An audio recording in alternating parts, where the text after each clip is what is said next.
नमस्कार, स्वागत है आपका डे न्यूज में। मैं हूं आपके समक्ष आध्या सिन्हा। करवाऊंगी रूबरू शहर के ताज़ा तरीन खबरों से, लेकिन खबरों पे नजर डालने से पहले आइए नजर डालते हैं उन तमाम खबरों पे जो बनी है आज की सुर्खियां।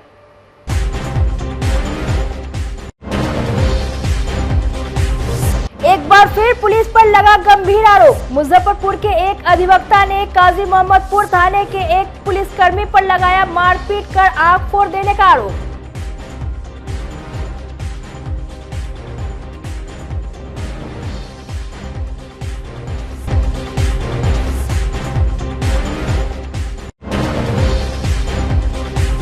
रजिस्ट्री ऑफिस में हाई वोल्टेज ड्रामा, घंटों मची रही अफरा तफरी। पुलिस पहुंचने पर सभी लोग मार गए पलटी।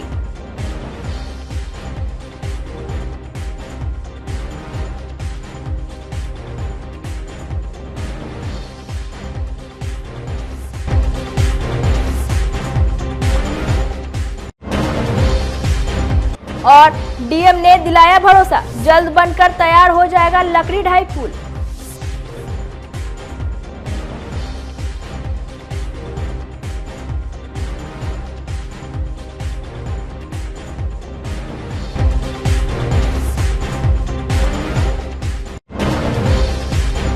तो ये थी आज की सुर्खियां, आप खबरें विस्तार से। बिहार पुलिस पर एक बार फिर से गंभीर आरोप लगे हैं। इस बार आरोप लगाने वाला कोई और नहीं बल्कि वकील साहब है। वकील साहब का आरोप है कि बुधवार की देर रात शादी से घर लौटने के दौरान पुलिस ने डंडा से मारकर उनका एक आंख फोड़ दिया। पूरी घटना मुजफ्फरपुर के काजी मोहम्मदपुर थाना क्षेत्र के मारीपुर पावर हाउस चौक की है। अधिवक्ता मूल रूप से हथौड़ी थाना इलाके के रहने वाले हैं। वर्तमान में वे बालूघाट ब्रह्मस्थान के पास रहते हैं। अधिवक्ता पंकज कुमार का आरोप है कि देर रात वह भगवानपुर से घर लौट रहे थे। इसी दौरान काजी मोहम्मदपुर थाने की गश्ती टीम उनको रुकने का इशारा किया। गाड़ी आगे बढ़ता देख एक पुलिसकर्मी ने लाठी से उनकी आंख पर मार दिया, जिससे उनकी आंख में गंभीर चोटें आई है। हालांकि पुलिस इन बातों से इनकार कर रही है।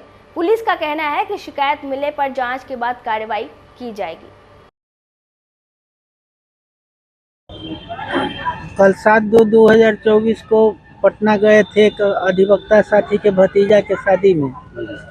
वहां से लौट रहे थे। रात में 11:40 के आसपास पावर हाउस चौक मारीपुर मुजफ्फरपुर के पास जब पहुंचे तो वहां पहले से पुलिस की गाड़ी लगी हुई थी। 3-4 पुलिस वाले बाहर में खड़ा थे, 1-2 अंदर में थे। और हमको हाथ दिया गया और पूछा गया कि कहाँ से आ रहे हो। हम लोग बोले कि पटना से आ रहे हैं। उसी में वहाँ के जो थानाध्यक्ष महोदय थे वो कहा कि मारो साले को। उसी में एक मैंने सिपाही थे, वो ऐसा डंडा चलाए कि हमारा आँख फूट गया। हम तो मूर्छित होकर के गिर गए। उसके बाद पुलिस वाला अपना गाड़ी पर बैठ करके सब भाग गए वहाँ से। वहीं पर डॉक्टर दुर्गा शंकर का क्लिनिक था, वहाँ गए कराए। बोले कि हम लोग आँख का यहाँ पर डॉक्टर उपलब्ध। रात में कोई आई, हॉस्पिटल नहीं खुला हुआ। आज सुबह में ASG हॉस्पिटल गए। वहाँ पर उन्होंने कहा कि आँख की स्थिति बहुत खराब है, आप SKMCH जाइए।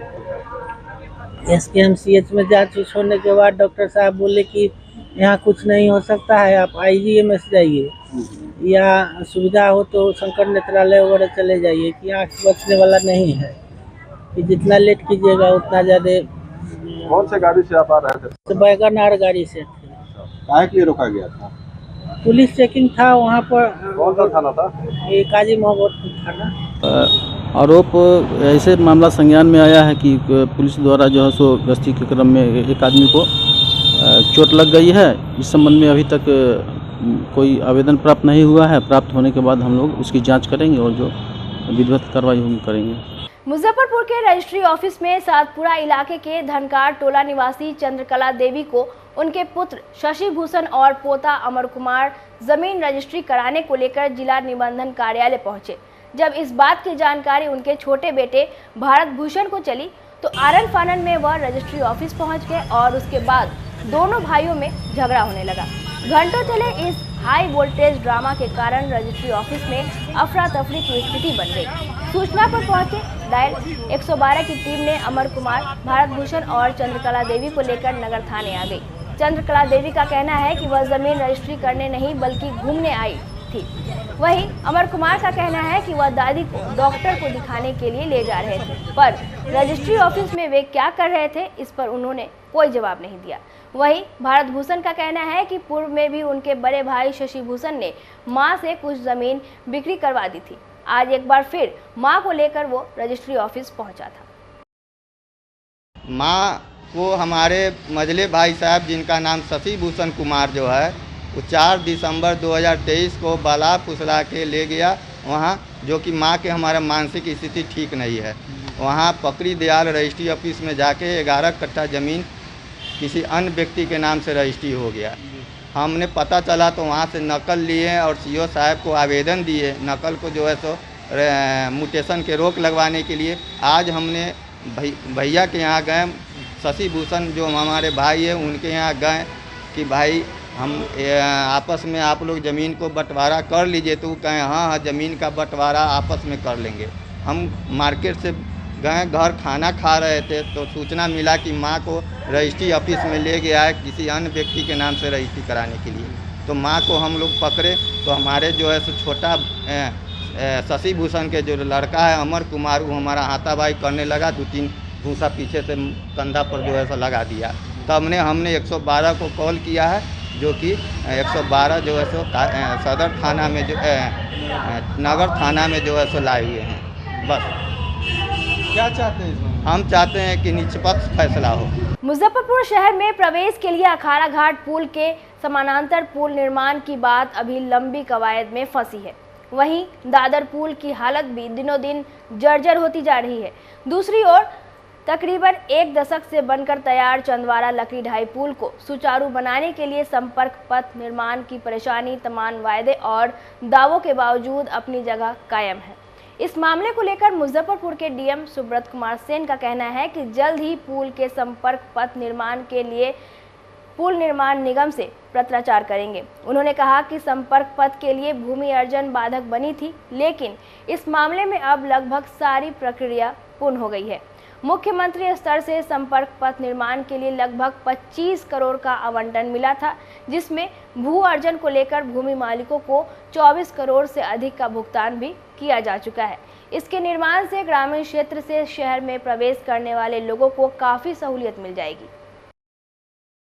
जो चंदवारा हाँ वो मेरी जानकारी में आया है। जो कुछ इम्पोर्टेंट प्रोजेक्ट्स हैं ज़िले के या शहर के जिस पे यथाशीघ्र काम होना चाहिए, उसमें जो भू अर्जन की समस्या थी वो कमोबेश जो है समाप्त हो गई है। 25 करोड़ की लगभग राशि आई थी, आंकड़ा एक बार डीएलओ से कंफर्म कर लेना होगा। उसमें 23-24 करोड़ वितरण भी हो गया है, जो मेरी जानकारी है, उसको एक बार देख लेना होगा। उसमें एडमिनिस्ट्रेटिव अप्रूवल के लिए गया हुआ है पुल निर्माण निगम की तरफ से। तो पुल निर्माण निगम के जो एसपीई हैं प्रोजेक्ट इंजीनियर, उनको मैंने बोला है कि आप वस्तुस्थिति से अवगत कराइए और उसके बाद मैं एक अनुरोध पत्र अपर मुख्य सचिव महोदय को भी दूंगा पथ निर्माण विभाग को, कि इसमें जो भी प्रक्रिया है उसको पूर्ण कराते हुए यथाशीघ्र जो है उसका अप्रोच पथ जो है वो बनवा दिया जाए, जिससे कि शहरवासियों को और आसपास के लोग भी जो गाँव से आते हैं शहर में वो सुविधा हो। इसके लिए हम लोग प्रयासरत हैं और जल्दी ही इसमें हम लोग मुख्यालय से पत्राचार। फाइलेरिया के उन्मूलन के लिए पूरे देश में एक साथ 10 फरवरी से सर्वजन दवा सेवन अभियान चलाया जाएगा। अभियान के तहत लगातार 3 साल तक आइवरमेक्टिन, डीईसी और एल्बेंडाजोल की गोली खानी है। ये बातें डीएम सुब्रत सेन ने जिला स्वास्थ्य समिति और सेंटर फॉर एडवोकेसी एवं रिसर्च की ओर से आयोजित मीडिया उन्मुखीकरण के दौरान कही। कार्यक्रम की शुरुआत जिलाधिकारी ने बैलून उड़ाकर एवं 4 जागरूकता रथ को हरी झंडी दिखाकर किया। वहीं एएनएम छात्राओं की रैली समाहरणालय से होकर सदर अस्पताल पहुंची। उन्होंने कहा कि अभियान के दौरान आशा, आंगनबाड़ी, जीविका और अन्य स्वास्थ्य कर्मियों के सहयोग से पूरे जिले में करीब 57 लाख से ज्यादा लोगों को दवा खिलाने का लक्ष्य रखा गया है, जिसमें कुल 2594 टीम कार्य करेगी। हर लक्षित व्यक्ति दवा खाए, इस बात का विशेष सहयोग जिले वासियों से चाहिए। दवाओं के बारे में उपजे भ्रम से डरने की कोई ज़रूरत नहीं है। यह दवा बिल्कुल सुरक्षित है। 2 साल से ऊपर के हर व्यक्ति को यह दवा ड्रग एडमिनिस्ट्रेटर के सामने खानी है। जिन्हें दवा घर पर नहीं मिले वह सदर अस्पताल या अपने प्रखंड स्तर पर CSC में जाकर दवा खा सकते हैं। DM सर के अध्यक्षता में हम लोगों ने प्रेस ब्रीफिंग किया है। इसके पूर्व में सारे लोगों को ट्रेनिंग वगैरह दे करके जो 10 फरवरी से हमारे यहाँ दवा फाइलेरिया के विरुद्ध खिलाना है, जिसमें हर स्वस्थ व्यक्ति को ये दवा खानी है। लोगों के दिमाग में ये रहता है कि हम बीमार नहीं हैं तो हम दवा क्यों खाएं, इसीलिए हम जोर इस पर दे रहे हैं कि हर स्वस्थ व्यक्ति को ये दवा खानी है, जिससे कि फाइलेरिया हमें ना हो। फाइलेरिया एक ऐसी बीमारी है जो आदमी को हो जाए तो अपंग बना देता है, और मच्छर बचपन में जब काटता है तो इसका इंक्यूबेशन पीरियड, जिसको वो बीमारी ऊपर होने की क्षमता जो कहते हैं जो होता है, वो 10 से 15 साल लग जाते हैं। इसलिए अगर यदि ये दवा लोग एक बार खा लें और इसको 2 साल तक लगातार खाएंगे तो फाइलेरिया को हम लोग एलिमिनेट कर सकते हैं। जागरूकता रैली के साथ हम लोगों ने लोगों में जन जागरूकता फैलाने के लिए जनहित में एक रैली निकाली है। इसमें 4 व्हीकल भी चल रहे हैं, ऑटो वाले, बैटरी वाली ऑटो। वो चारों UPSC को कवर करेंगे। शहरी क्षेत्र के 49 वार्ड को कवर करते हुए ये लोग प्रचार। गर्मी दस्तक देने से पहले ही मुजफ्फरपुर में प्रशासनिक स्तर पर चमकी बुखार AES की चुनौती से निपटने की कवायद शुरू हो गई है। इसके लिए जिला प्रशासन ने सभी PSC, सदर अस्पताल और SKMCH को निर्देश निर्गत कर दिया है।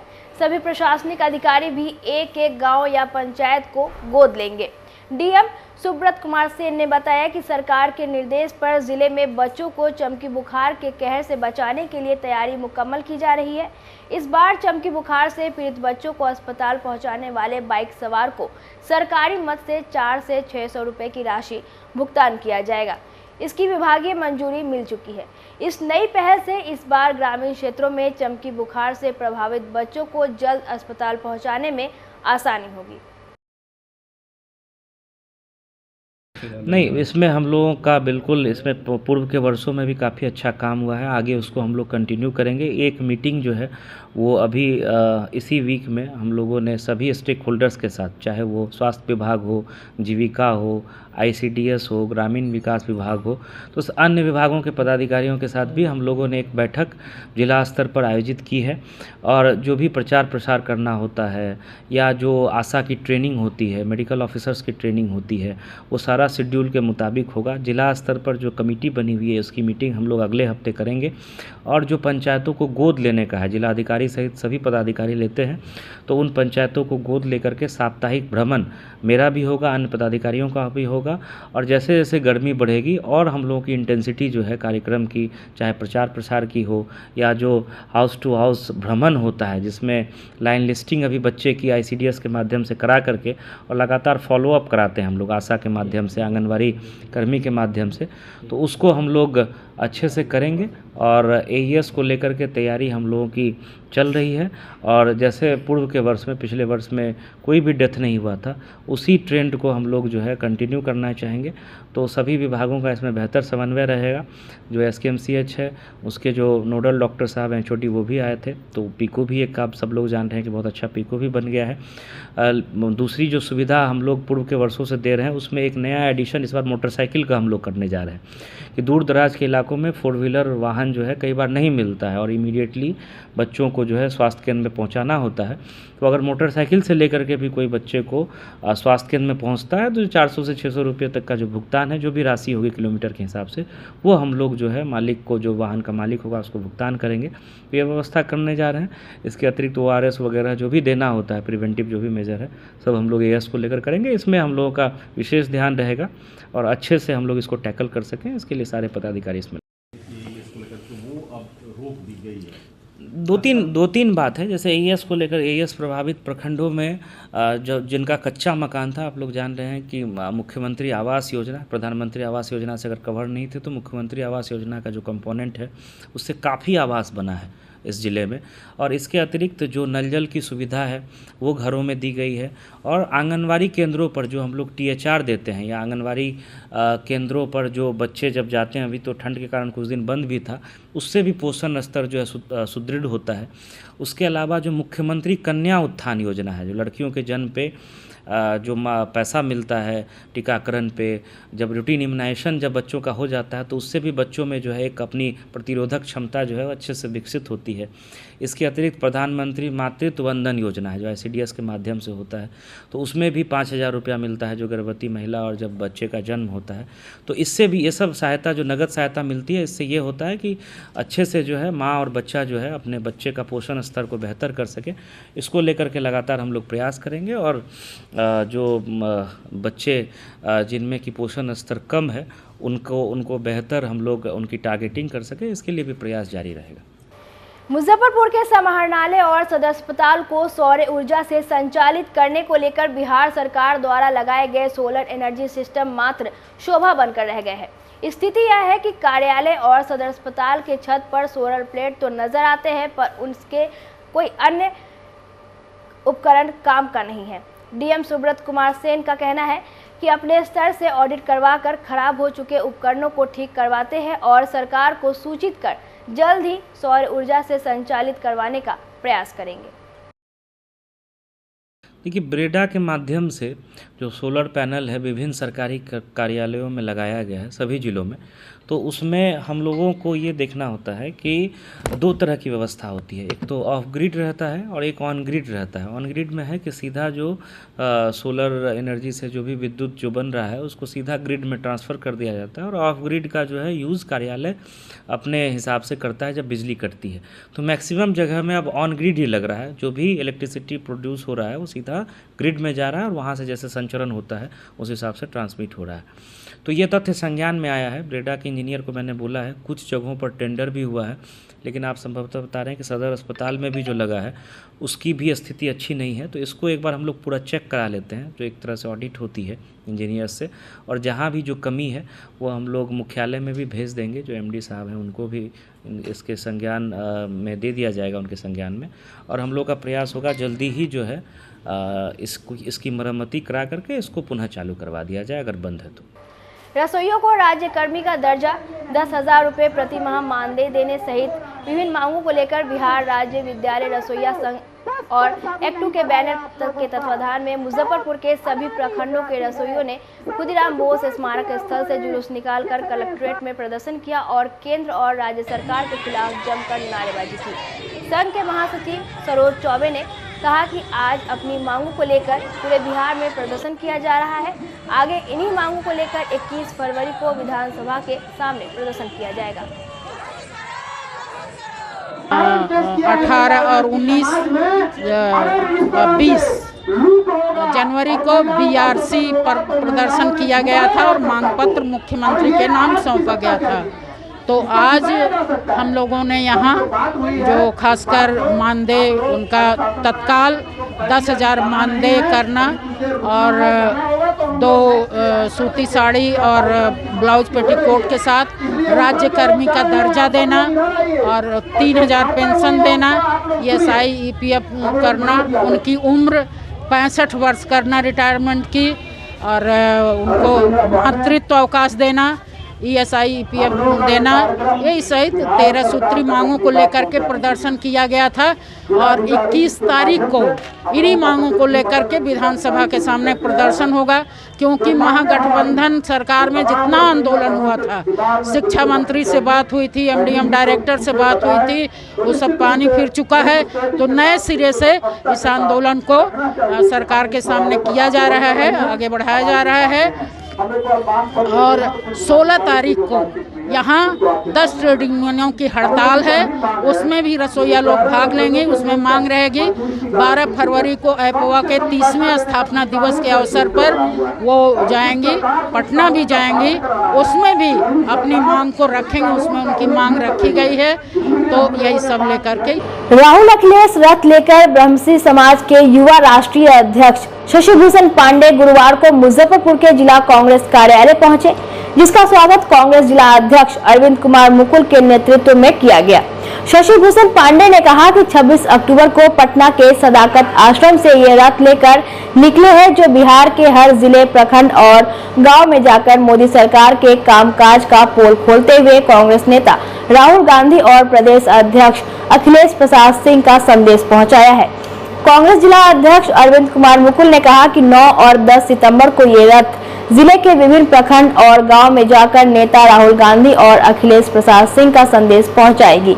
रथ का स्वागत करने वालों में जिला प्रवक्ता समीर कुमार, अब्दुल वारिस उर्फ सद्दाम, कुणाल सहाय, मुजक्किर रहमान, विनोद चौधरी सहित अन्य नेता शामिल रहे। अखिलेश संदेश यात्रा मुजफ्फरपुर अभी पहुंची है तिलक मैदान कांग्रेस कार्यालय में। 26 अक्टूबर से यह यात्रा संपूर्ण बिहार में सभी जिला प्रखंड होते हुए यहाँ पहुंची है और 2 दिन यह रथ यहाँ रहेगी और आई प्रखंड से लेकर कई प्रखंड में जाएंगे और अपनी बातों को कहेंगे। जो आज भारत जोड़ो यात्रा, न्याय यात्रा और साथ में जो हमारे कांग्रेस के जो वोटर थे जो अभी भटक गए हैं, उनको फिर से लाने के लिए नागेंद्र सिंह जी इसके संयोजक हैं, यह लेके आए हैं और इसके राष्ट्रीय अध्यक्ष हैं शशि भूषण पांडे युवा के, और वह जो है शनिवार को प्रेस वार्ता भी करेंगे। तो हम इनका जिला कांग्रेस कमेटी मुजफ्फरपुर की ओर से इस क्रांतिकारी धरती तिलक मैदान पर स्वागत करते हैं, अभिनंदन करते हैं और इनकी यात्रा कामयाब हो, यही। मुजफ्फरपुर के साहेबगंज पहुंचे पूर्व सांसद आनंद मोहन का भव्य स्वागत किया गया। मनाई, गेंदघर और बल्थी में लोगों की भीड़ उमड़ पड़ी। अभिनंदन समारोह संपन्न होने के बाद उन्होंने बताया कि पटना में रैली होने वाली है, जिसकी अभी घोषणा नहीं हुई है। रैली में आने के लिए लोगों को आमंत्रण देने साहेबगंज आए हैं। उन्होंने बिहार में फिलहाल बनी राजनीतिक परिस्थिति पर बोलने से इनकार किया। मौके पर ठाकुर हरिकिशोर सिंह, प्रभात किरण सिंह, पंचायत समिति सदस्य मनी रोशन सिंह, आशुतोष राठौर, विपुल सिंह, मुन्ना अभिमन्यु, शाहिद भारती, मोहम्मद कलीम प्रमुख रहे।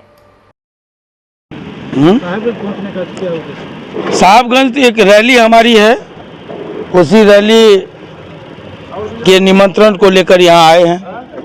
ये कोई आज इसमें राजनीति मत तलाशिए। गांधी मैदान में, हाँ गांधी मैदान में रैली है। मुख्य मुद्दे आज मैं विस्तार में नहीं बोल पाया, 2-3 पॉइंट पर बोला हूँ। आगे वो पर्ची आ जाएंगे जिसमें सभी मुद्दों का जिक्र होगा। उन्हीं मुद्दों पर हम लोगों को बुला रहे हैं। बिहार में जो राजनीतिक परिस्थिति है, इस पर क्या कहें? अब जो राजनीतिक परिस्थिति है, अब कुछ लोग कहते हैं नीतीश जी मोदी जी एक हो गए, कुछ लोग कहते हैं कि भाई इसके पहले कहते थे लालू जी नीतीश जी एक हो गए। तो जो बात है उन लोगों का, मोदी जी की बात, नीतीश जी की बात, लालू जी की बात उन लोगों से पूछिए, उसमें आनंद मोहन कहाँ से आता है? ऐसा नहीं लगता है कि नीतीश जी बार बार पलटी मारते हैं जनता के? ना, हम ये कहेंगे कि पलटी नीतीश जी क्यों मारते हैं। अगर नीतीश जी को कोई कहता है पलटू, तो किसी को घोलटू भी कहना चाहिए, जो घुलट घुलट के लुगड़ के वहाँ पहुँच जाता है। लालू जी 2 बार गए, मोदी जी 2 बार गए, तो अकेले नीतीश जी दोषी क्यों हैं? एक ही व्यक्ति पर क्यों ठिकरा फोड़िएगा? जाने वाले को भी सोचना चाहिए। अगर कोई अवसरवादी इस नाते है तो अवसरवादी दोनों तरफ लोग हैं, हम बेबाकी से कह रहे। 6 सूत्री मांगों को लेकर छात्र राष्ट्रीय जनता दल का एक प्रतिनिधिमंडल गुरुवार को बिहार विश्वविद्यालय के कुलपति से मिलकर ज्ञापन सौंपा। छात्र राजद नेता चंदन यादव ने कहा कि मुख्य मांग विश्वविद्यालय में जिन पदाधिकारियों का कार्यकाल 3 वर्षों से ऊपर हो चुका है, उनकी जगह पर नए और सक्षम पदाधिकारी को पदस्थापित किया जाए। पदाधिकारियों के पदस्थापना में सामाजिक न्याय के प्राध्यापकों को मौका दिया जाए, सीनियर प्राध्यापक को प्रभारी प्राचार्य बनाया जाए, उच्च शिक्षा को गति प्रदान करने के लिए शोध कार्य को बढ़ावा दिया जाए, विश्वविद्यालय एवं कॉलेजों में शैक्षणिक वातावरण को बनाए रखने के लिए सेमिनार एवं संगोष्ठी का बढ़ावा दिया जाए, कॉलेजों में वर्ग संचालन और शैक्षणिक गतिविधि की समय समय पर निगरानी की जाए, वर्ग में छात्रों की 75% उपस्थिति अनिवार्य की जाए। प्रतिनिधि मंडल में दीपक ठाकुर सहित अन्य छात्र राजद नेता मौजूद रहे। आज छात्र राष्ट्रीय जनता दल का एक प्रतिनिधि मंडल नए और अस्थायी कुलपति से मिला, अपना ज्ञापन भी सौंपा है। ज्ञापन में सबसे बड़ा और मेरा मुख्य मांग रहा है विश्वविद्यालय के प्रशासन में पदाधिकारियों का जो पदस्थापन होता है उसमें सामाजिक न्याय के लोगों का भी भागीदारी सुनिश्चित हो। दूसरा, वैसे प्राध्यापक जो विश्वविद्यालय के अंतर्गत विभिन्न कॉलेजों में प्रभारी प्राचार्य के रूप में है, एक नहीं दो कॉलेज का प्रभार लिए हुए हैं, वैसे प्राध्यापक को विभाग बुलाया जाए और संबंधित कॉलेज के वहाँ के सीनियर जो भी प्राध्यापक है उनको वहाँ का प्रभारी प्राचार्य बनाया जाए। और तीसरा हम लोग का जो मांग रहा है, अभी आर्ट्स में कला संकाय में होना है अतिथि शिक्षकों की बहाली, उसमें रोस्टर का सही पालन हो, इसको लेके छात्र राष्ट्रीय जनता दल ने आज कुलपति को ज्ञापन दिया है। अगर ऐसा ये नहीं होता है, सामाजिक न्याय का ख्याल इनके पदस्थापन में, पदाधिकारियों के पदस्थापन में नहीं होता है, तो इस बार हम लोग यहाँ आंदोलन करेंगे और अनिश्चितकालीन तक धरने पे बैठेंगे। एक व्यक्ति को कई तरह के प्रभार दिए जाने पर कितना असर पड़ता है? ये इसके विरुद्ध हमारा शुरू से ये मांग रहा है, एक व्यक्ति को एक पद, कोई अगर प्रभारी प्राचार्य है तो उनको विश्वविद्यालय प्रशासन में उनको जगह नहीं दिया जाए। और इसमें भी जो आप ख्याल रखिए कि संबंधित सभी लोग को आपको लेके चलना है, एक व्यक्ति से, एक वर्ग के लोगों से काम नहीं चल सकता है। एक तरफ सरकार रिजर्वेशन के दायरा को बढ़ा रही है और विश्वविद्यालय प्रशासन दूसरी तरफ उनका उपस्थिति को नगण्य कर रही है, शून्य कर रही है। इसीलिए हम लोगों ने आज ज्ञापन दिया है। पहली मुलाकात थी, हम लोगों ने स्पष्ट रूप से कहा है आप इस पे अमल करें, ये हमारा सुझाव है। अगर अमल नहीं होगा तो हम लोग इन चीज़ों को लेकर आगे लड़ने का काम करेंगे। उनकी तरफ से क्या कुछ कहा गया? उनके तरफ से आश्वासन दिया गया है जो हम नए आए हैं, निश्चित रूप से हमको मौका दीजिए पहले जानने समझने का, जब ऐसा होगा तो हम अपने कैबिनेट में सभी लोगों को निश्चित रूप से भागीदारी सुनिश्चित करेंगे। गुरुवार को मुजफ्फरपुर के मिठनपुरा स्थित सुधांजलि में डॉक्टर शिवदास पांडे की जयंती पर डॉक्टर शिवदास पांडे जीवन और साहित्य विषय पर विचार विमर्श रखा गया, जिसमें सर्वप्रथम उपस्थित लोगों ने उनके चित्र पर पुष्प चढ़ाकर श्रद्धा सुमन अर्पित किया। साथ ही उपस्थित गणमान्य लोगों ने उनके व्यक्तित्व और कृतित्व पर चर्चा की। वहीं उनकी पुत्री डॉक्टर वंदना विजयलक्ष्मी ने कहा कि डॉक्टर पांडे ने सबको अपने प्रेम से जोड़ा था और प्रेम गीत गाते और सुनते ही उन्होंने अंतिम सांस ली थी। यह कार्यक्रम आयोजित कर हम उनके इस प्रेम को जीवित रखना चाहते हैं। मौके पर साहित्यकार डॉक्टर संजय पंकज, डॉक्टर विजय शंकर मिश्र, पुष्पा प्रसाद सहित दर्जनों कवि साहित्यकार मौजूद रहे। आज पिताजी की जन्म जयंती है और जो कि विगत वर्षों से इस शहर में लोग मनाते रहे हैं और इनके जीवन काल में यह जन्मोत्सव बड़े ही बृहत रूप में मनाया जाता था। आज भी उसी तरह से लोग मनाते हैं। तो इसमें विशेष रूप से उनके व्यक्तित्व और कृतित्व पर आज के दिन लोग चर्चा करते हैं। उन्होंने मुख्य रूप से ऐसे तो उन्होंने दर्जनों किताबें लिखी, लेकिन मुख्य रूप से उन्होंने प्रेम गीत लिखे। प्रेम गीत के करीब दर्जनों किताबें उनकी पब्लिश हुई। उसके अतिरिक्त उनके 5 उपन्यास, द्रोणाचार्य, गौतम गाथा, चाणक्य तुम लौट आओ, शंकराचार्य और त्रिनाचिकेत, ये 5वां उपन्यास उनकी मृत्यु के बाद प्रकाशित हुआ, जिसे मैंने पूरा किया। तो ये 5 उपन्यास जो उनके शास्त्रीय उपन्यास हैं, उनकी भी सभी की सभी पुरस्कृत हैं और इन्हें राष्ट्रीय स्तर का पुरस्कार उनको मिला। तो उसके अतिरिक्त उन्होंने चिंतक के रूप में विचारधारा का सच लिखा और मिथक पर उनकी किताब है। तो वो कहने का मतलब कि अपने जीवन पर्यंत वो लिखते रहे, गीत गाते रहे। प्रणय के बारे में उनका कहना था, प्रेम गीत के बारे में उनका कहना था कि प्रेम ही है जो मनुष्य को प्रणव तक ले जाता है, मोक्ष तक ले जाता है। और आज के समय में जो युवा बच्चों में वैलेंटाइन डे का जो गलत प्रेम का जो गलत स्वरूप उन लोगों के दिमाग में रस बस गया है, उसके बारे में वो हमेशा कहते थे कि उनको बताना चाहिए कि क्या मतलब है उसका, प्रेम की पराकाष्ठा क्या है, प्रेम का उदात्त स्वरूप क्या है। प्रेम हमारे भारतीय संस्कृति में एक उदात्त स्वरूप है, उसमें उन्मुक्तता नहीं है, उसमें उदात्तता है। इसी से हमेशा उन्होंने प्रेम को उसी तरह से लोगों के सामने रखा और वैलेंटाइन डे को प्रेम के उदात्त स्वरूप के रूप में बच्चों के बीच में उन्होंने इस बात को भी रखा। इस पर सेमिनार हुए थे, गोष्ठियाँ हुई थी, 7 दिनों का ये पूरा का पूरा सप्ताह मनाया गया था उनके जीवन काल में। तो यह उनके जीवन का मुख्य ध्येय था कि लोगों को प्रेम से प्रेम दो, प्रेम लो। जिस तरह कि एक प्यासी आत्मा को हम पानी देते हैं मृत्यु के बाद और वो तृप्त होती है, उसी तरह जो प्रेम के लिए प्यासा है उसको प्रेम दो तो वो उससे तृप्त होगा, और मैं यही कार्य करता हूँ।